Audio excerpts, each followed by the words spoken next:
하나님 아버지, 이 따뜻하고 차가운 이 아침에 이 추위를 무릅쓰고 주의 전에 나온 주의 귀한 권속들을 기억하여 주시옵소서.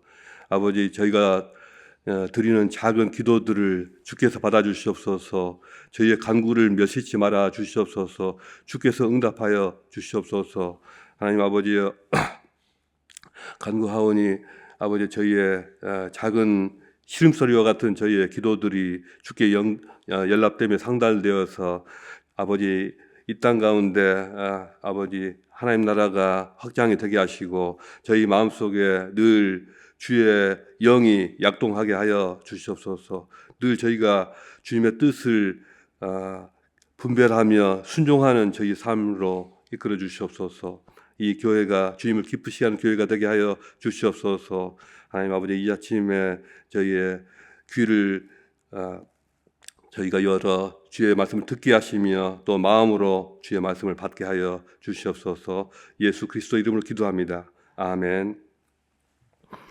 자, 오늘 우리가 상고해 볼 말씀은 예레미야서 26장 16절부터 24절까지입니다. 예레미야 26장 16절부터 24절까지 함께 읽겠습니다. 고관들과 모든 백성이 제사장들과 선지자들에게 이르되 이 사람이 우리 하나님 여호와의 이름으로 우리에게 말하였으니 죽일 만한 이유가 없느니라.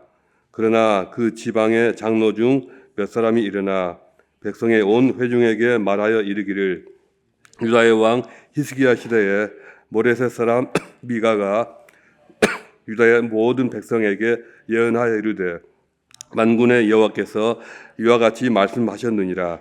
시온은 밭같이 경작지가 될 것이며 예루살렘은 돌무더기가 되며 이 성전에 사는 산당의 숲과 같이 되리라 하였으나 유다의 왕 히스기야와 모든 유다가 그를 죽였느냐.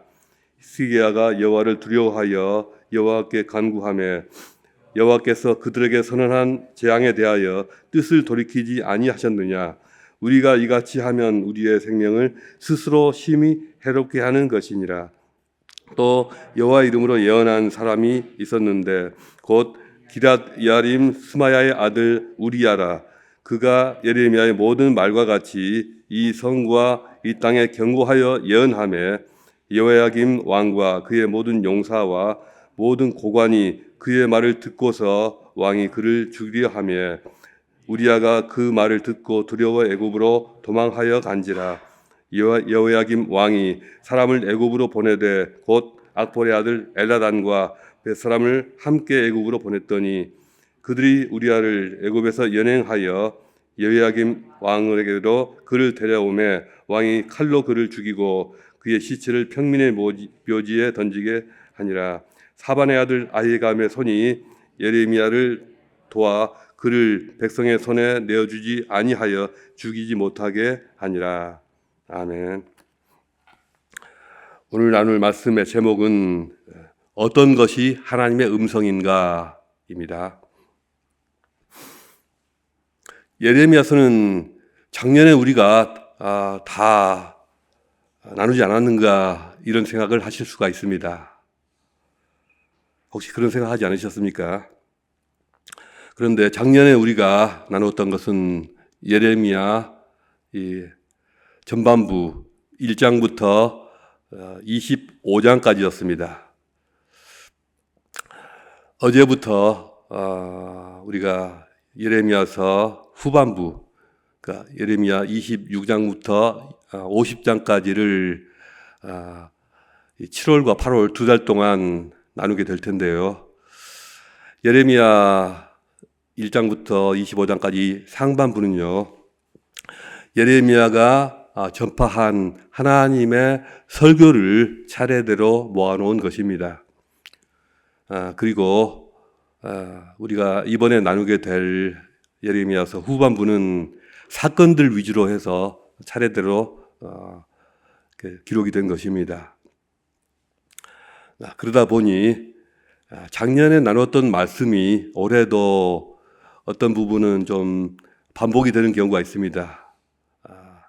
예컨대 작년에 예레미야 7장에서 예레미야 성전 설교, 예레미야의 성전 설교라는 것이 있었습니다. 그 내용이 어제와 오늘에 나타나는 예레미야 26장에서 그 구체적인 그 내막이 하나하나 이렇게 기록이 되어 있습니다. 그래서 어느 부분은 좀 반복이 된다고 볼 수가 있는데요. 이 종말을 향해서 치닫고 있었던 여호야김 왕 시대에 예레미야가 하나님의 심판을 선포하였습니다. 그래서 그 결과 거짓 선지자로 몰리게 되었습니다. 예레미야가 진짜 하나님의 음성을 대언하는 선지자냐, 아니면 엉터리 가짜 선지자냐, 이런 어떤 논란이 그 당시에 있었던 것 같습니다. 왜 가짜 선지자라고 생각했을까요? 어떻게 하나님의 선지자라는 사람이 하나님의 이 성전을 모욕하느냐, 성전을 공격하느냐 하는 것 때문입니다. 그것이 가장 큰 이유였습니다. 제사장들과 종교 지도자들은 예레미야를 가짜 선지자라고 이렇게 탄핵을 했습니다. 그러나 반면에 이 관료들과 지방 이 방백들은 아무리 봐도 하나님의 종이 맞는 것 같다 이렇게 생각하면서 예레미야를 디펜스, 변호했습니다. 그들이 예레미야를 변호하면서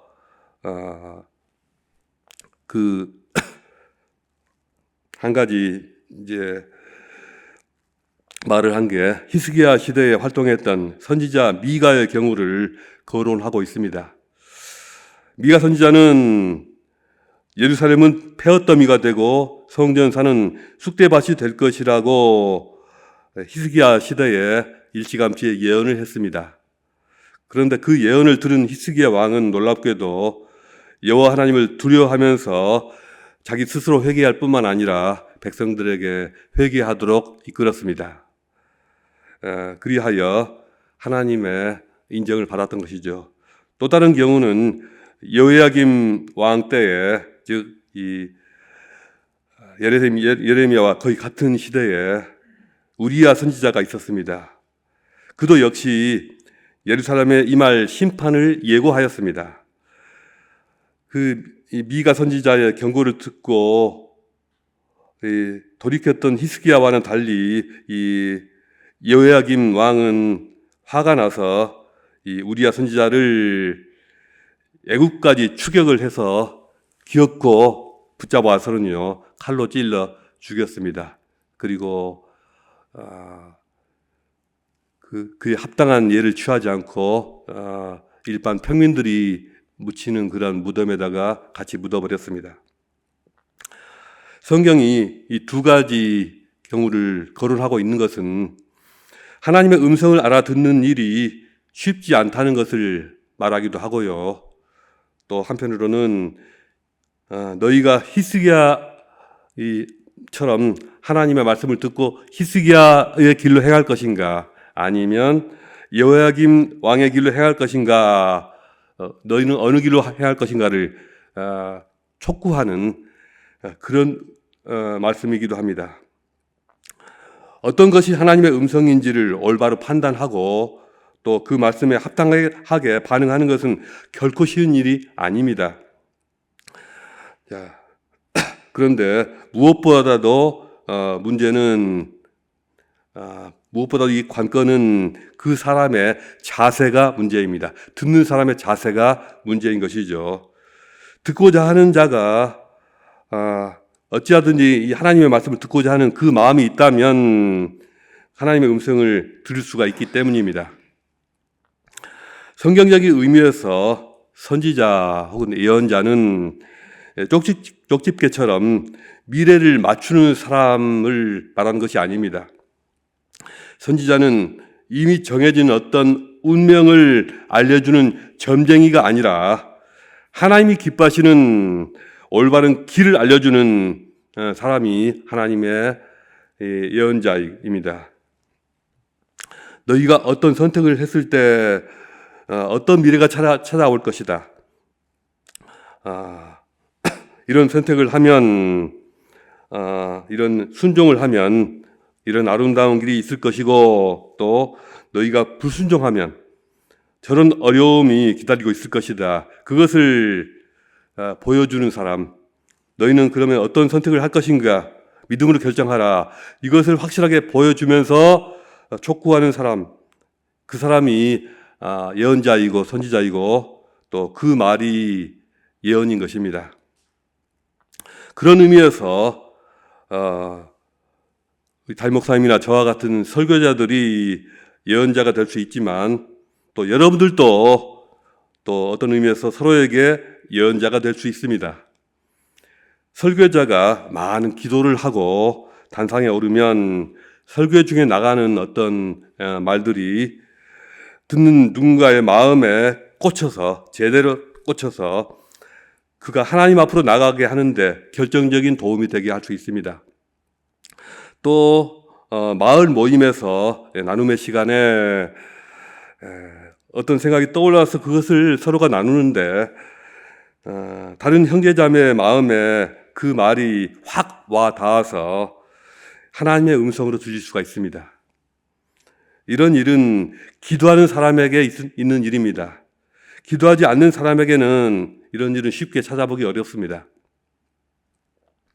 어쨌든 이 세상에서 우리가 들을 수 있는 이 수많은 말들 중에서 어떤 것이 하나님의 음성인지를 잘 분별해야만 합니다. 히스기야처럼 하나님의 음성을 알아듣고 올바르게 반응하며 바른 길로 행할 수도 있지만 반대로 여호야김처럼 하나님의 음성을 전혀 알아듣지 못하고 반발하고 화를 내고 또 그 말씀의 대언자를 공격할 수도 있기 때문입니다. 자, 어떻게 우리가 하나님의 음성을 잘 분별할 수가 있을까요? 우선 이 음성이 나로 하여금 회개하게 하면서 평안에 이르게 하는지를 아니면 반대로 나를 정죄하고 끝없이 정죄해서 죽게 하는지를 살펴보면 됩니다. 우리가 죄를 지었을 때 하나님은 우리를 보시며 무엇을 원하실까요? 우리를 단지 심판해서 멸망시키시기를 원하실까요? 아니면 우리를 회개하여 의와 평강을 회복하기를 원하실까요? 우리는 잘 알고 있습니다. 우리의 죄를 고발하시는 것도 책망하시는 것도 우리가 회개하여 의와 평강을 회복하도록 원하시기 때문입니다. 그런 목적을 가지고 행하시는 것입니다. 예레미야 29장 11절에서 하나님이 이렇게 말씀하셨습니다. 나 여호와가 말하노라 너희를 향한 나의 생각은 내가 안하니 재앙이 아니라 곧 평안이요 너희 장래에 소망을 주려 하는 생각이라. 이 예레미야의 입에서 나오는 모든 그 심판의 암울한 설교, 그 메시지 자체가 바로 하나님의 이 그 평안을 주고자 하시는 그 소망을 주고자 하시는 그 본심에서 나오시는 것입니다. 육신의 생각에는 평안이 없습니다. 그러나 영의 생각은 생명과 평안입니다. 예레미야가 선포한 것이 분명한 하나님의 음성이었던 것은 바로 그 근본, 그 목적, 하나님의 그 본심이 우리를 생명과 평안으로 이끄시고자 하는 그것이었기 때문입니다. 그리고 그것이 드러났기 때문입니다. 우리가 어떤 이유로 스스로를 자책하거나 또 자학하거나 스스로의 가치를 짓밟을 수가 있습니다. 예를 들어서요, 이런 생각을 하거나 또 이런 말을 들을 수가 있습니다. 너는 스스로 목사로서 지키지도 못할 말을 강대상에서 내뱉느냐. 너는 무슨 자격으로 강대상에 서는 거냐? 손 털고 은퇴나 해라. 이런 거라든가. 너는 신앙생활을 20년씩이나 했는데 지금까지도 달라지는 게 없냐? 교회는 뭐하러 나가냐? 이런 것은 책망이지만은 전혀 성격이 다르죠. 또 네가 무슨 직분자냐? 다른 사람을 사랑하지도 않는 사람이 뭐 한다고 그 자리는 꿰차고 앉아 있느냐? 너는 왜 이것밖에 안 되느냐? 너는 실패한 크리스찬이야. 이런 생각입니다. 이런 생각들, 이런 혹시라도 이런 말들, 이런 것들이 어디서 온 것일까요? 이런 것들은 무엇을 향하고 있습니까? 이런 생각들이 우리로 하여금 하나님께로 돌아가게 하고 또 생명과 평안을 얻게 합니까? 오히려 불안과 죄책감과 분노로 이끌고요. 또 하나님과 멀어지게 하고 하나님을 오해하고 외면하게 하지 않습니까? 그러므로 만약 이런 생각이 든다면 이것은 절대로 하나님의 음성이 아니라 마귀가 심어주는 생각이라는 것을 우리가 분별해야 합니다. 그러나 우리는 자신의 죄와 허물을 인식하지 못하다가 어느 순간 갑자기 이렇게 깨달아지는 때가 있습니다. 내가 한 말 때문에 저 사람이 큰 상처를 받았구나. 하나님, 제가 제 입술을 함부로 놀렸습니다. 제가 잘못했습니다. 용서해 주시옵소서. 깨어진 관계를 회복시켜 주시옵소서. 저의 잘못된 행동 때문에 저 사람이 시험에 들게 생겼습니다. 저의 행동은 용서해 주시옵소서. 하나님 용서해 주시옵소서. 이렇게 죄를 고백하고 회개하면 거기서 올바른 해결책이 떠오르고 이로 말미암아 어떤 소망이 마음에 소망이 생기고 또 평안이 찾아오게 됩니다. 바로 이런 것이 하나님의 음성입니다. 이렇게 주의 음성을 듣고 거기에 순종코자 할 때 마음의 평안과 기쁨을 주십니다. 자기 스스로에 대해서 뿐만 아니라 또한 다른 사람과 관계 회복을 하게 하는 것이 또한 하나님의 음성입니다.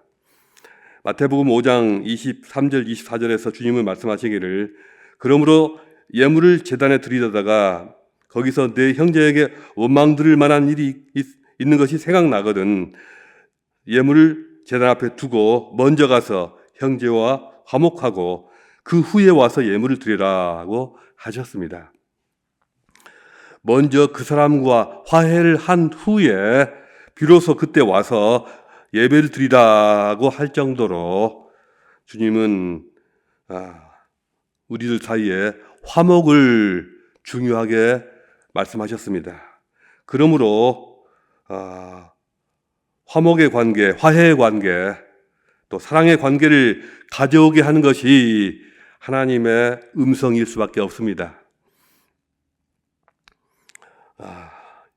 예를 들어서 우리가 이런 생각이 든다고 가정해 봅시다. 저 사람은 교회 직분자라고 하지만 위선자야. 저 목사는 엉터리야. 저 사람은 명색이 크리스찬이지만 가망이 없는 사람이야. 이런 식의 부정적이고 남을 정죄하는 생각, 이것은 어떻습니까? 하나님의 생각일까요? 마귀의 생각일 것입니다. 또 나는 옳고 다른 사람들 보니까 다 틀렸어. 나는 이렇게 희생하는데 저 사람들은 이렇게도 저렇게 이기적일까? 이런 생각 역시 하나님 주신 생각이 아니라 마귀가 심어주는 생각임에 분명합니다. 다른 사람을 함부로 판단함으로써 관계를 무너뜨리고 그 공동체를 깨는 것이 마귀의 생각입니다. 거기에 속지 마시기 바랍니다. 그 생각을 분별하시기 바랍니다. 그런데 그런 음성은 주변에 친한 사람들 통해서도 옵니다. 다른 사람들을 험담하고 비난하는 소리, 다른 사람을 뒤에서 판단하는 소리는 자신도 모르게 공동체의 불신을 조장하고 악한 기운을 퍼뜨립니다. 얼마나 많은 사람들이 하나님의 음성을 듣지 못하고 마귀의 음성에 귀를 기울이며 동조하는지 모릅니다. 하나님의 음성을 전달하지 못하고 자신도 모르는 사이에 마귀의 음성을 전달하는 통로가 되고 있습니다. 기억하십시오.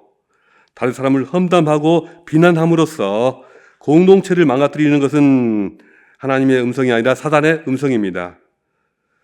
만약 어떤 누군가의 언행이 용납되지 않으면 그것을 표출하지 마시고 먼저 하나님께 기도합시다.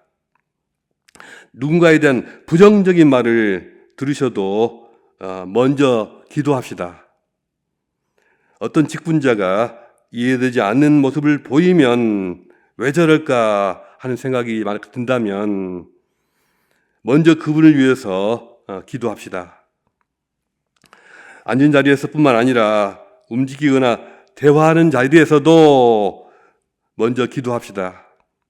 이렇게만 할 수만 있다면 적어도 우리가 마귀의 음성을 따라갈 일은 없을 것입니다.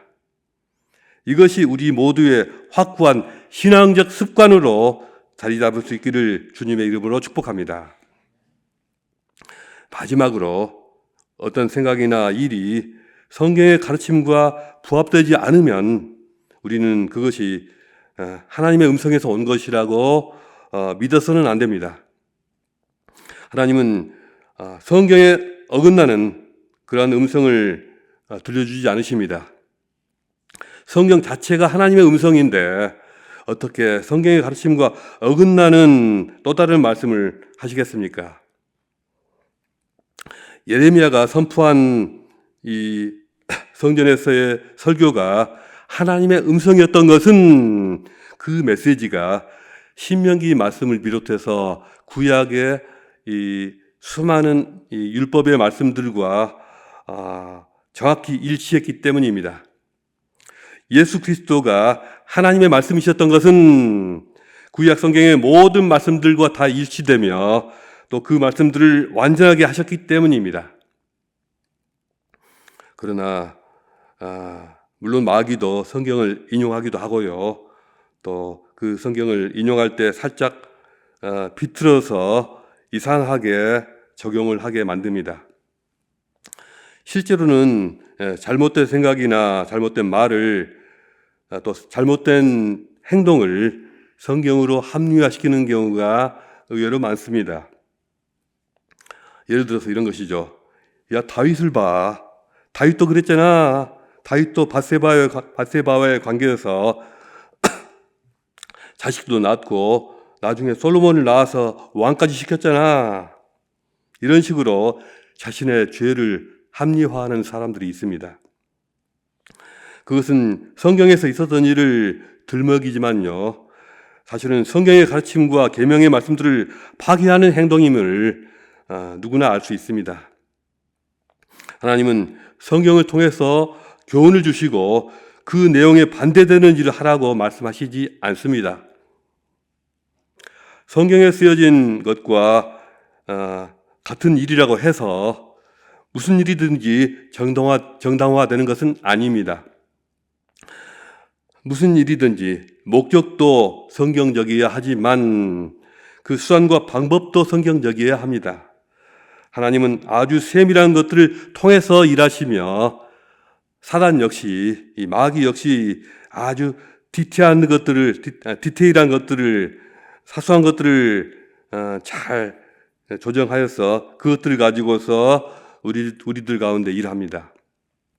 그러므로 우리 삶의 큰 목적과 대의를 하나님께 드려야 하지만 그뿐만 아니라 우리 삶의 가장 사소한 부분들, 사소한 방법들, 사소한 어떤 디테일들을 모두 하나님께 드려야 합니다.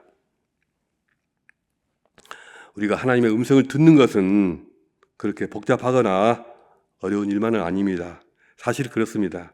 우리가 하나님의 뜻대로 살려고 하는 마음만 있다면 성경을 통해서 우리에게 당신의 음성을 들려주십니다. 전부 들려주십니다. 우리가 성경대로 살고자 한 그런 마음만 있다면 세상을 사는 문제 대부분에 대한 해답을 우리가 다 얻을 수가 있는 것입니다. 내 생각과 내 욕심이 앞서니 하나님의 음성을 분별하기가 어려워지는 것입니다. 이게 하나님의 뜻인지 저게 하나님의 뜻인지 잘 분간이 안 가는 것입니다. 내 생각과 내 마음과 내 삶을 주님께 온전히 내어드린다면 우리는 언제든지 하나님의 음성을 들을 수가 있습니다. 예레미야 같은 선지자들만 하나님의 음성을 들을 수 있는 것은 아닙니다. 저와 여러분들도 주님의 음성을 들을 수 있습니다. 하나님을 더 사랑하고 주님의 말씀을 더 깊이 묵상하면 됩니다. 우리가 하나님께 부르짖을 때 하나님께서 친히 응답하시겠고 또 크고 은밀한 일을 다 보여주겠다고 그분이 확실하게 약속하셨습니다. 이 약속을 믿고 저와 여러분이 날마다 매일 아침마다 이렇게 살아계신 하나님의 음성을 듣는 복된 삶을 살아갈 수 있기를 주님의 이름으로 축복합니다. 자, 오늘 주신 말씀을 묵상하시면서 기도하시겠습니다. 우리가 하나님의 말씀을 따라서 그분의 뜻을 잘 분별하며 그분의 음성을 쫓아가는 삶을 살 수 있도록 기도하시겠습니다. 자, 이렇게 기도하시다가 돌아가시겠습니다.